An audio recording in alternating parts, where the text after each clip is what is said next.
কলকাতার আরেকটি বাজারের নামের ইতিহাস। যদুবাবু বাজারের যদুবাবুটা এক্স্যাক্টলি কে? ওয়েল, আজ যদুবাবুর বাজার যেখানে রয়েছে সেখানে একসময় নাকি ছিল একটি বিরাট বড় বাগান বাড়ি। সেই বাগান বাড়িতে অনেকেই থেকেছেন, তাদের মধ্যে একজন ছিলেন আমাদের সুপ্রিম কোর্টের তৎকালীন বিচারপতি জাস্টিস রবার্ট চেম্বার্স। বাগান বাড়িটা ইংরেজদের কাছ থেকে কিনে নেন রানী রাসমণি এবং তিনি বাজারের গোড়াপত্তন করেন।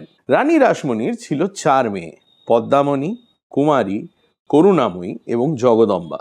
এই কুমারী দেবীর বিয়ে হয় প্যারীমোহন চৌধুরীর সঙ্গে এবং তাঁদেরই ছেলে হচ্ছেন যদুনাথ চৌধুরী। তো এই যদুনাথ চৌধুরীকে, তার নাতিকে, বাজারটি লিখে দিয়ে যান রানী রাসমণি এবং তার নামেই বাজারের নাম হয়ে যায় যদুবাবুর বাজার। আর সেই যদুবাবুর বাজার থেকে অপভ্রংশ হতে হতে সেটা এখন হয়ে গেছে যোগু বাজার। ওই আপনার পাড়ার চ্যাংড়া ছেলেরা যেরকম ঠিক আছে তো বলে না, কি বলে, ঠিক আছে তো, হ্যাঁ ঠিক আছে, ওই রকমই আর কি, অপভ্রংশ যেভাবে হয়।